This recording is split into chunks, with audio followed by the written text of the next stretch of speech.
Welcome to the Accelerated Investor Podcast with Josh Cantwell. If you love entrepreneurship and investing in real estate, then you are in the right place. Josh is the CEO of Freeland Ventures Real Estate Private Equity and has personally invested in well over 500 properties all across the country. He's also made hundreds of private lender loans and owns over 1,000 units of apartments. Josh is an expert at raising private money for deals, and he prides himself on never having had a boss in his entire adult life. Josh and his team also mentor investors and entrepreneurs from all over the world. He doesn't dream about doing deals.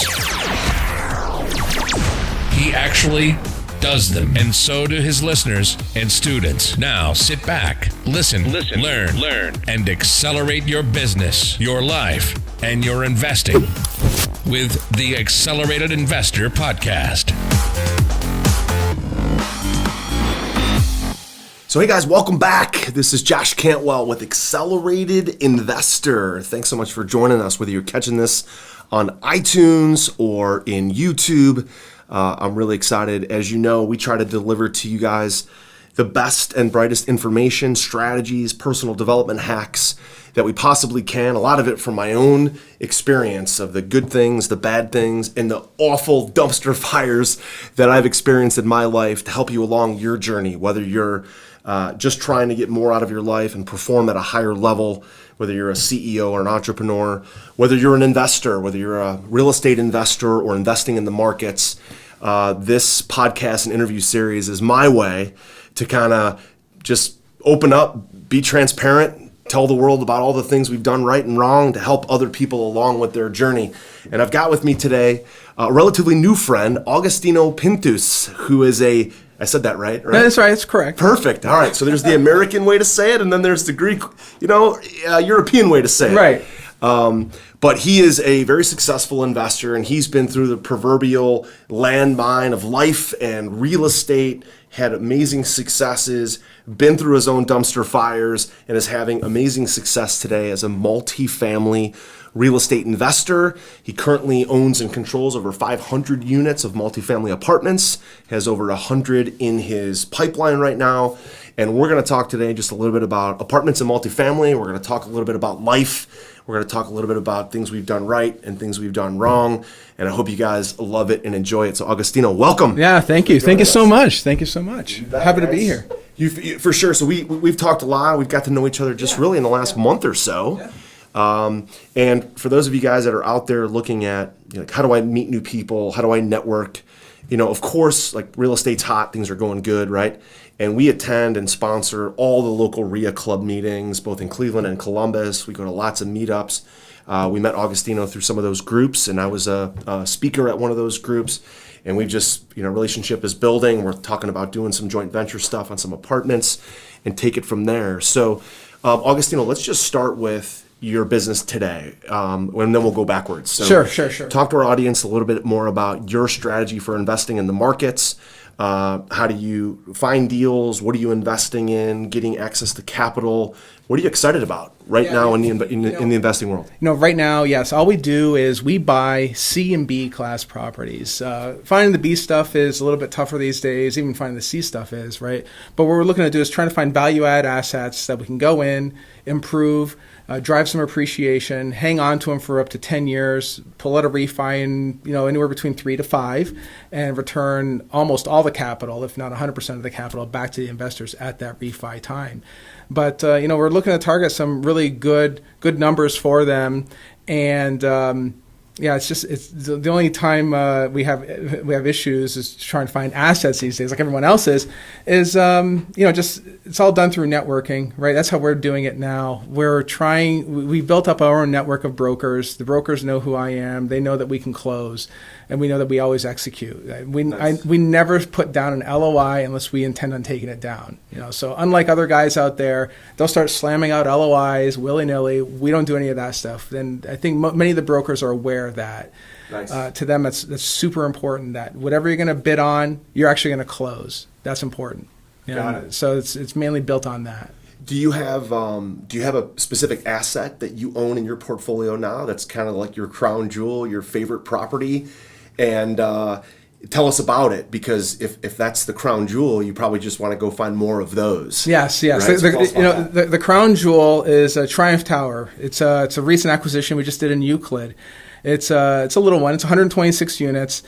We bought this from a mom and pop operator who, he had some hard time managing it. It was the only one that he had. And plenty of opportunity, plenty of upside. We saw it right away. My partners and I, we went in and took that sucker down. Nice. And we're in the process of investing another $650K into this thing to improve it. It's literally 3 minutes away from the Amazon distribution center. There's a whole lot of things happening in Euclid. That's all kinds of great things happening in the community. It's just going to be an amazing property. So tell us about the price. Like, what was the purchase price? You're putting $650 into it. What's the new value going to be? Tell us about the cash flow. You said about refinancing and trying to get their investors their money back in 3 to 5 years, which is amazing. Yeah. Tell us about the numbers. Yeah. So the purchase price in this one is just over $4 million. So interesting story. It was originally listed at $3,888,000. Right. So we ended up. With all the eights. So they're Asian. Okay. So it's we talked about Chinese this. Superstition, right? Right. So I happen to know a little bit about the culture. I traveled to China for a bit for some business, and stayed over there for like about a month or so. So I learned a little bit about the superstition, and my broker happens to be Asian too. He's Chinese too, right? So he reminded me of these different nuances. So I'm like, okay, so we need to bid that $3,888,000 plus 88 cents. We added 88 cents to it, right? So because that's like for good luck, right? That's right. The eights. That's right. Okay. That's right. So they pushed back, and we ended up bidding $4,028,000 or $28,888.88.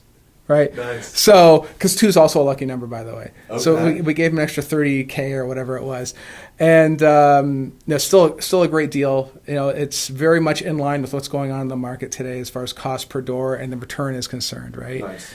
And we're going to put another $650K into this thing. We believe that once this thing is repositioned, and I'm always conservative with my numbers, I'm thinking it's going to be somewhere in the realm of 5.6 million. Nice. when it's repositioned and done, right? And when I say in for 4.6, 4.7, be worth 5.5. Yes. Make 800, 900, $1 million of equity created. That's right. And then obviously the long-term appreciation, depreciation. Oh yeah, we already started all that. that. Yeah, we've already started all that. We've already started all the cost segregation, all that stuff too. We're just kicking that off now. But really the big thing is repositioning this asset to not only improve the interiors, clean up the finishes, also improve the tenant base to drive up those rents as well. That's going to be a huge, huge part of it. And also getting the expenses under control too. I mean, on day one, we were able to cut $500,000 in annual expenses right away. Wow. From what? What did you? Just all kinds of dumb stuff that was going on. They had all these employees that they didn't need. I have my management company. I brought them in. They had everything from trash to all these different things that they were paying for. They just didn't need. Or I was able to use my contracts I already have with his other assets, bring them in at a discount. Okay. Right. So it was huge. Nice. Crazy. So the question becomes like, how do you go do more of those, right? And you already kind of touched base on. Okay, we've got to find brokers that know we can put out a letter of intent. We know we're going to close if we can get it. We're very competitive in that way. We perform when we say we're going to perform. That's a big deal. So tell us a little bit more about the pieces about your team. And the reason why I ask is we have a lot of different entrepreneurs that listen to this podcast. We've got guys that own e-com businesses and do marketing funnels, run marketing agencies. Yes. We've got executives. Of course, we've got real estate investors. And the only way you can scale a business is through people. Right? You can say we want to sell 1 million of these widgets, but unless you have people to run your systems, you can't sell 1 million widgets. You can't grow a business. So tell us about your process, some of the people that you have on your team. Sure. What roles do they play, and how are you finding, training, and retaining solid contractors, employees, staff? Because you want to build a massive portfolio, 5,000 doors, 10,000 doors.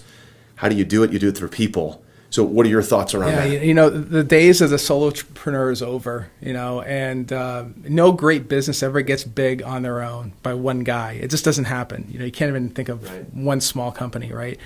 And I'm a real believer in that. My team is I only align myself with people that have integrity, and they say whatever they do, they're going to say they're going to do, right? So aside from, of course, having a great CPA and having great attorneys and great partners as well, as far as capital raising and things like that, when it comes to the actual team itself, before all those people even get involved, is we have, for instance, on the underwriting side, right? We have deals that fly in all the time, right? And for instance, sometimes it comes to me directly, or sometimes it comes to someone on my team, or even one of my students that we're coaching. They'll get it, they'll underwrite it, they'll analyze it first, and they'll tell me whether it's a good deal or not. If it is, then I'll take a look at it. Then I'll underwrite it separately from what they do, right? Once we figure that out, I then send it over to the bank. I don't send them my numbers. I said, here, Stephen, tell me what you think about this deal. Is this a good deal or not? And then we compare notes. So now I have 3 numbers to compare. All right. So nice. So who's like, are we okay? Are we within the certain thresholds? Once we figure all that out, right, then we actually make the move. Then we actually prepare the LOI and hand it over to the broker. And I have one broker that I work with primarily. I have a whole lot of brokers out there, a lot of broker relationships, but there's only one. I only have personally one guy. He's my go-to guy. Got it. In my opinion, I always deal through brokers. I don't, that's just me. I prefer to do it that way because they help keep things in line and rolling down the line. A good broker will. Hitting deadlines, due diligence, exactly. Financing, getting to the closing table on time, on budget. Exactly. Yeah, they're good at that. Everyone wants to get paid. Real estate's a commission business. That's it. They're going to get to the closing table. That's right. You know what? They're going to get paid for it, and that's okay. I'm fine with it. I'm fine with it. I'm cool with it. As long as they're keeping everything in line, everything is moving down the line where it's supposed to go, I'm okay with it. Yeah. Always go with a broker. And but aside from that, once that's all done, of course, at the same time too, we also have a great management company. They're part of the due diligence process. Are they third party or internal? Third party right now. Right now it's all third party, and they help us with the lease audits. They help us with utility audits. They look for.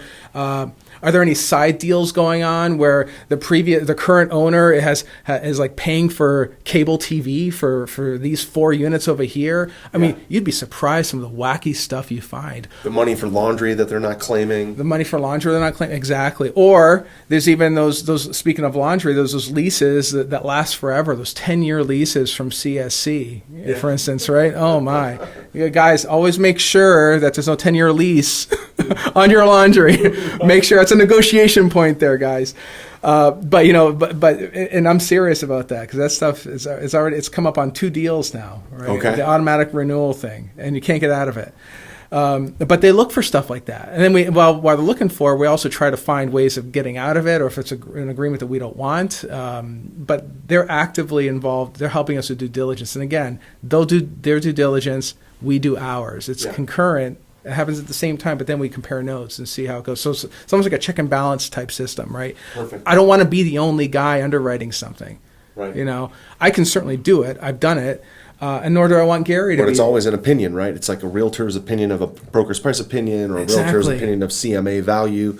What's the rents? And if you know anything about commercial real estate, each rent, when you got 100 doors, if the difference between $600 per month and $650 per month, when you add it all up across 100 doors, it's hundreds of thousands or millions of dollars in value. That's right. It's a big, big deal. That's right. That's great. So, Agostino, tell us a little bit more about, are you syndicating your deals? Tell us more about structure as far as like bringing investors in, because they're providing your down payment or your renovation rehab. Usually the commercial lenders are funding 75-80% of the acquisition. Tell us a little bit more about that. Sure. And then some of the different structures that you've done, and then how are your investors making some money? Are they staying in the deal for a long time? Pref returns. We're not soliciting money here, so let's just make that disclaimer. Right. But our audience wants to know like different structures. How are people structuring their deals and doing it successfully? Yes. Well, deal structures vary, right? A typical one that we'd be doing would require us, or would allow us to give up, say, 60% of the deal. Right, so we're keeping 40, we're giving up 60 to the investors, and the investors are the limited partners. We're the GP. We hang on to it. In exchange for that, we were looking for the down payment, typically sitting at 75 to 80%. You pointed out earlier. We're also giving a 6% pref on that on that money as well, right? Nice. Payouts don't begin until 6 months after we stabilize the property and we get it under control. We find out where all the skeletons are, get everything running. There's always skeletons. There's always skeletons. There's always something that they didn't tell you, no matter what. And so we're always cleaning all that up first, and then once we're get all that out of the way, we start delivering returns quarterly on a quarterly basis. That's where we're at. Nice. I'd love for us to get us to a point where we're big enough that we'll be able to deliver monthly returns. That's something I'd like to do. Yeah. But for the time being, we're just doing quarterly. Quarterly's good. Yeah, even when you're massive, like Yeah. monthly's too much of a pain in the butt. Stick with quarterly. That's right. And typically, we tell investors we're doing like a 10% cash on cash return, and we're usually targeting a 15% IRR. We do much better than that, but whenever we're talking to investors, that's what we tell them. Nice. That's where we're at. Nice. So let's talk about the future. Like you have 500 doors now, another 100 in your pipeline. What are you trying to get to? And the reason why I ask is we're going to have new investors, intermediate and advanced, full-time real estate investors that hear this. We've also got executives and CEOs and business owners who have a lot of net free cash, and they're thinking, well, how do I invest in real estate passively? And I want to talk a little bit about, like, we know where you're at today. Let's go to where you want to be, right? Yes. In a few years from now, and then we'll go all the way back to All right. the past. Sure. And we'll talk dumpster fire stuff, me All right. and you. So what does the next 2 to 5 years look like for you? Like, do you have a number of doors, assets under management? Tell me about that. Number of doors is 3,000 units. Okay. By when? Write it down. It was this year. Okay. Great. There you go. So it's a very aggressive timeline. Fortunately, through the training that we do coaching and training. We actually have our students out there. They're looking for deals too. Nice. Right? So you leverage yourself that way. Exactly. Good for you. Get to help them get into deals, and they're happy because they actually get to leverage our team to get into these deals as well, and they're getting the experience that they need to get into a deal too. Yeah. Joint venture partner, a lot of your systems. Exactly. Co-sponsor, personal guarantee on the loan, contractors, third-party management, all the stuff that you've figured out.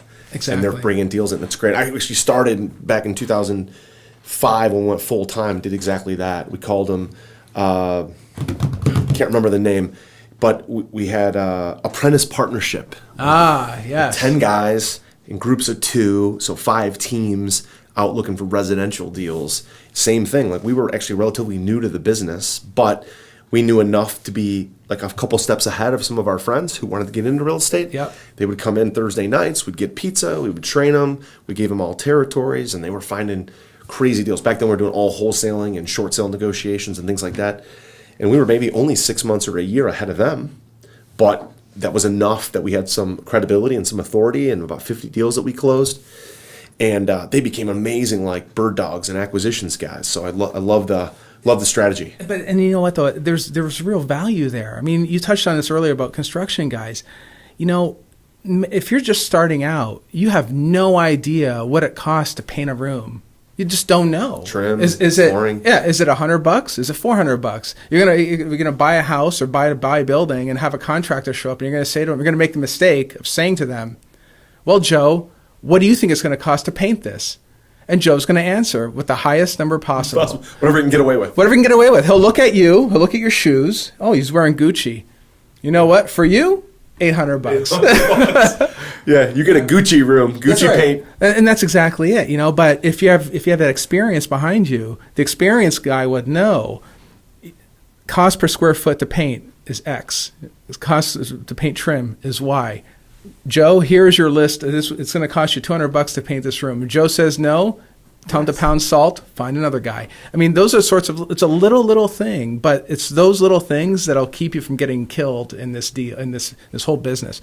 Many people overlook those things. Yeah. They just hand it off to the property manager and that's step away. It. And step That's away. what I would do, because I'm just thinking always way up here and strategizing way up here. That's why I've got to bring in great people, because I honestly could easily be taken advantage of, because I'm not always familiar of price per square foot of this or price per square foot of that. But I've got Tim Roth sitting over a couple rooms over. That's his job. He's our rehab underwriter, project manager. That's his job. Does an amazing job for us.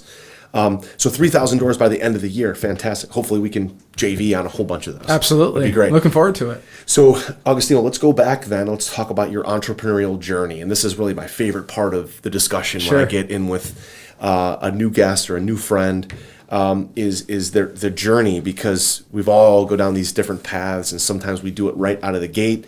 I can't believe how many people I've met who did it right out of the gate and then screwed it all up. Or the guys that struggled forever and then finally hit a grand slam. Or the guys that just kind of methodically went about their business and it just seemed to all grow. And then all of a sudden it was hockey stick.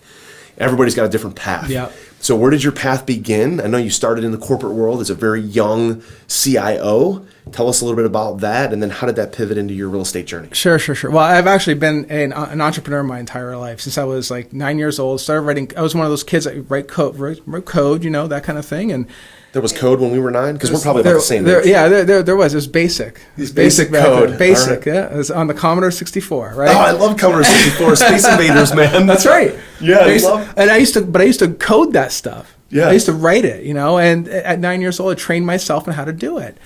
And I've always wanted to do something on my own. Kids, if you don't know, if you're listening, you're young, you don't know what Commodore 64 is, go ahead and look it up. There we go. Yeah. It's awesome. It's caveman computing. Those classic games are back in now, too. Yeah, they are. It's crazy. Vintage. Yeah. But, I would say that my journey when it comes to real estate only started about 16 years ago. So back in 2004, about the same time you got started. Yeah, sure. And, I think the most relevant time was when everything just went south. That's probably the most relevant, because at the time I was living in Florida. I took a consulting gig to work at this some bank down there right after the crash, right? Up until that point, I was a CIO, young CIO in my early 30s, helping. We just went public, helping these guys grow their business. It was insane. It was debt collections, asset purchasing, that kind of thing. Big right? salary, big salary, Corvettes, Hummers, all kinds of madness going on, right? And then, but anyway, so now I'm consulting in Florida, right? And I get to the house, I'm renting, turn on the light switch. There's no lights. And I know why. Oh boy. I know why. It's like I realize that I have this sinking feeling in my stomach. I didn't pay the electric bill because I had no money to pay for anything. I had nothing, right? Wow. The reason why is I just gone through a divorce. The crash just wiped me out, right? Right after the economic crash, it was terrible, right? And, it was... I was frustrated. I was lost. I was broke. I was broken, well. Especially broken. Everything. Ouch. Yeah. Everything was gone. Right. I couldn't even pay the electric bill. It was probably one of the darkest moments. But it took making a vow, making a promise to myself that would never, ever, ever happen again. I can't do this anymore. I won't do this anymore. How do you go from C-level executive at a publicly traded company to now you can't even pay your electric bill? Oh, yeah. Wow. Right? Fall from grace. That's a big fall. It's a big drop. Yeah. It's a huge drop, So. But what did you learn? Like what coming out of that? Like personally, mentally, physically, relationship-wise? Like it's often in the biggest dumpster fires of life. Like when I had cancer, right? That you learn the most about yourself. You learn what you can tolerate, how much pain and suffering you can tolerate. You also learn about all the things that you won't do again. And that's often the best lesson is I'm never going to do this, and that again. So what was that like for you? What lessons did you take from that?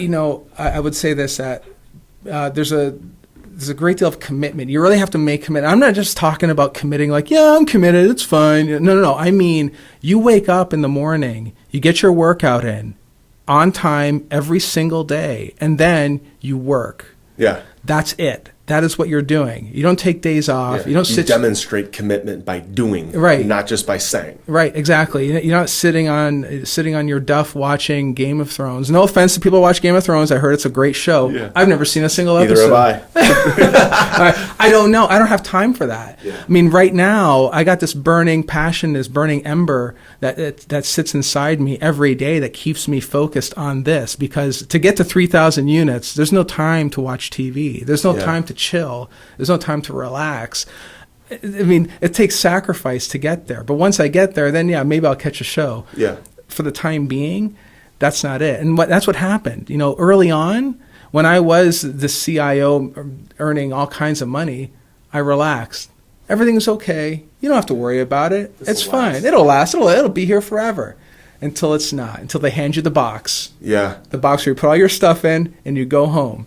You get the box, they get your keys and your computer. Right. And all your stock that they promised you. Yeah. Oh, man. But that's what I'm saying, though. There's no time to relax. And that's, in my coaching that I do, I make sure that I tell my students that, guys, this requires a whole lot of work and a whole lot of commitment. Sprint phase. If you can't do it, you don't need to be here. Simple as that. It's that kind of commitment that's required to build success. You have to be committed. Yeah. 100%. That's one big and committed for the long haul. Like, yes. Even if you have, like, people think, well, look, my first calendar year of investing in real estate, primarily doing wholesaling and short sales and flips, and we did over $1 million of gross income that year. First year. Nice. Between 2005, 2006. Me and my partner were humping it, busting it.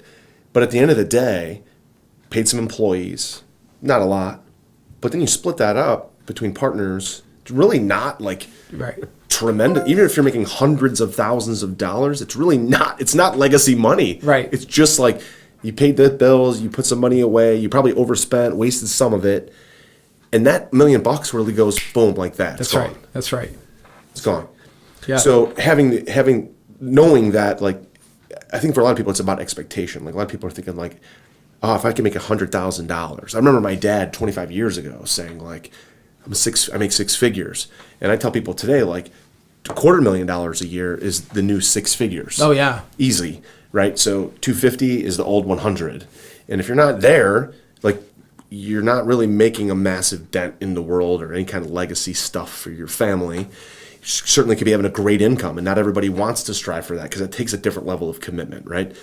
But for entrepreneurs that are like, I want to make a large income, I want to get to the point of making six figures, like, that's not really in my world. That's not in alignment. That's not exactly it. I mean, and part of it is that, and you just touched on this, aside from the commitment, next is those goals. What are you promising yourself? What are you promising your family that you're going to deliver? Yeah. What are those? I mean, I write my affirmations down every single day. Every day I'm writing them down. I remind myself. I'm subconsciously programming myself with what I'm going to do and when I'm going to do it. Nice. That's so important to making whatever you want in your life to happen. It has to be that way. And you know what, though? And if you're going to build something legacy, what you're referring to, if you're going to build a legacy, $250,000 is not going to cut anything. Yeah. It's not going to do it. I mean, you're talking 3,000 units is just the beginning to get to legacy. Right. And to get to that, it requires a whole lot of energy and a whole lot of action. And when you're sitting around, waiting for stuff to happen, nothing will ever happen to you. Yeah, that's amazing. We talk all the time with our people about taking inventory. Yep. So setting goals, knowing why you want to do it. What are the reasons why you want to do what you're saying you're going to do? Like, what are the reasons behind owning 3,000 doors? Like, what does that do? And I imagine for you, it might be the pain, the fear of going from up here to having nothing and even less than nothing, debt, and going way into the red. But is that what drives you? Like, what drives you to 3,000 units? Is it the pleasure of that, or is it the fear of what happened back in 2008? I think it's a little bit of both. Okay. I grew up I was raised by immigrants, right? By my family's from Italy, right? Mm-hmm. And we didn't grow up with much. So I don't come from any money. I wasn't born with a silver spoon in my mouth or anything else like that. We struggled. I put myself through school. I financed the whole thing on credit cards. That's how I did it. Wow. An undergrad and 2 master's degrees, all on my own. You're a smart guy. No government money, no nothing. I did it all on my own. Good for you. Right. And that's great. I love to hear that. That took a lot of work. I did my first master's degree in 1.5 years while working full time. So It took a lot of effort to do that. Right. And so I'm used to hard work.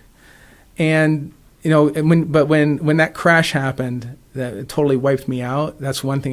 That promise I made myself years ago. I still remember it like it was yesterday. I'm standing in that living room in Florida, in the darkness. It's ridiculous. But secondarily, though, I mean, I want to build a legacy. I want to build something for my son to pass on to him, and he can pass on to his family. I have our podcast too that we do. It's not just a podcast. It's a set of instructions. Yeah. There are instructions on how to run this business long after I'm gone. Imagine listening to your dad tell you how to run your company. Yeah. Wouldn't that be cool? Right? So cool, man. And that's what I'm programming it for him right now. It's like, and I made a vow to my wife that I'm going to take care of things. And that's what I'm doing. Yeah. And that's why we do what we do. But right now it's about legacy and not being the way it was before, because I won't do it again. It's not going to happen. No way. And it's a very different mindset. I'm not the same guy that I was back then. I'm just not. Yeah. The fear, I think, for a lot of people is the fear of getting stuck or not having or going back to where they were, telling themselves like I'm better than that, like I'm better than I was back then. For me, it's definitely about fear. Like I think of the fear of surviving cancer, the fear of my business going dumpster fire around the same time I was having cancer, and my father, him selling his business right before he about to retire. He was basically retired for a year, then was diagnosed with Parkinson's. And so I also think about, I also don't want to do the 40 deal, right? Work for 40 years, 40 hours a week for 40% of the income that we used to make. Terrible. Like that's what our parents all grew up with, right? Yeah. And if they saved extra money, maybe they had a little bit of extra money afterwards. But at the end of the day, like it's the fear of actually seeing like what my father went through of basically being retired for a year, selling his business for not quite what he wanted to get out of it. And then all of a sudden, he's in the middle of a Parkinson's diagnosis and never really able to actually retire. So I looked at the fact that, he took us on these amazing, great vacations when he was an entrepreneur and his business started going really well. We went to Jamaica, we went to Cancun, we went to California, we went to all these different amazing, fun places. And I think like, well, I've got to have that. I've got to work hard, hustle, really, really, really commit to my goals. But I also want to have these like mini retirements while I'm young. Yeah. Because there's no guarantee, especially after being a cancer survivor, knowing that my grandmother had Alzheimer's and diabetes and leukemia, and my dad has Parkinson's, that I don't know that there's a retirement for me. And I think a lot of people are living to be 80 and 90 years old, but retirements are not always, like they don't have the energy. They're not in their youth anymore. So tell me a little bit about that. Like how are you managing your personal goals of building 3,000 units, hustling your face off, but taking time to enjoy life now, keep it all balanced? Because I think that at the end of the day, like working 60 hours a week and building 10,000 units would be great, but what are you sacrificing along the way? Because there's no guarantee that you'll be able to enjoy the 3,000 units or 10. So how are you managing that in your personal life, your entrepreneurial journey? I'll tell you what, right now, I think the difference between an entrepreneur and a non-entrepreneur is what you do with that fear, first off. If you take that fear and you use it to drive you as opposed to let it debilitate you, then that's what makes all the difference in the world right there. And I think for most people, that's what the fear just overtakes them, and that's what causes them to do nothing. Right? So that fear, I use that fear to help drive. It's not just fear. I mean, I have other things that I want to do. Having true financial freedom requires a great deal of work, and so I'm very fortunate that I actually get to work with my wife every day. So we see each other every day. We work in the home office where we look at deals. I take her with me, look at deals sometimes. She's my partner when it comes to doing this sort of business. So in that way, it's actually not that bad. And it's only just her and I right now, and my son, of course. But it's right now, at least for this year anyway, our plan is just to bust it out as hard as we can, and that's it. Yeah, I mean, we'll go to the occasional trip to Colombia, or we'll go down to Florida for a quick getaway, whatever. Right now, it's just work. That's it. I mean, that's all I can tell you. There is no work-life balance. It's just life. Yeah. It's just life, and we're just pushing it as hard as we can to get to that goal. I think once the goal is hit, we'll be able to shove off different aspects to take a breath. But for the time being, no. That's it. No, that's it. That's great. What we're doing. Yeah. My mom said something to me years ago that I'll never forget. I'll share it with you and share it with our audience, and then we'll wrap up. But she said to me, me and your dad have been married 50 years. We celebrated their 50-year anniversary last year, and now 51 years. It's amazing. It's awesome. And we planned a great party, and it was just really, really fun. And all the videos and all the things with these two amazing aunts, my mom's sisters, that are really funny. But my mom said to me around that time, she said, I feel like I was married to a different man every 5 years for the last 50 years. So 10 times, 50 divided by 5. Yeah. Every 5 years I felt like I was married to someone different because sometimes we were in sprint mode. Sometimes we had extra and we took our foot off the gas. Sometimes you kids were young. Sometimes you kids were in trouble. My brother Matt went through a divorce, and then he had that 5-year phase. And we've had other business successes and business failures. And so I think for anybody, it's not possible to just constantly keep your foot on the gas. Right. But you go through phases, and sometimes you're just in sprint mode, right? And that's where you're at now. As long as you recognize that and say, we're good with that as a family. I think that's a family decision. You got to have the family on board. Absolutely. Yeah. Got to have them on board. And that's, I think, for a lot of entrepreneurs, I've made this mistake, and I'm in this mode, but I'm not taking my family, my wife, my kids along with the journey. They don't know where my head's at. And so then when I'm saying, this is what I'm doing today, or this is what I'm doing this week, this month, it's not congruent where they are. And so I think part of the challenge of being a successful entrepreneur is to first of all say, I don't have all the answers, right? Especially being vulnerable to your wife and your husband, your kids, being vulnerable, say, I'm going to do the best I can to provide for you guys, but I don't have all the answers. So this is how I think I'm going to attack it. What do you think? It's been very, very helpful for me. And then other times to say, well, listen, honey, we need a sprint right now. For the next year or 2, 5, whatever it is, we're in sprint mode. And then, there's times we could take our foot off the gas a little bit and take longer vacations and take more time off. In sprint mode, sprint mode kind of stops for a minute and you're kind of in jog mode, if you will. But inevitably, I don't know why it is, but sometimes when I feel like I've been in jog mode, that's kind of when the crazy cracks, the problems start to creep in. Yeah. Right? Yeah, if you stay in there too long. Stay in there too long. That's right. Yeah. That's the thing. I mean, and part of this is developing the systems and the processes that things are still running. So maybe, maybe I won't look at 100 deals this week. Yeah. maybe I'll cut it down to 50, or whatever, right? But that's my version of jogging as opposed to sprinting. But I think, you just hit the nail on the head. If the family is not on board, if the wife is not on board with what it is you're doing, your spouse or whoever, right? If your spouse is not on board with what you're doing, you're going to fail. Yeah. Or a good chance of it, you're going to fail, right? They have to be on board. If they're not, you better either fix it or change direction or do something. Unless the relationship's not important to you, that's a whole different story. Right? Yeah, right. You shouldn't be listening to this podcast. Yeah, right.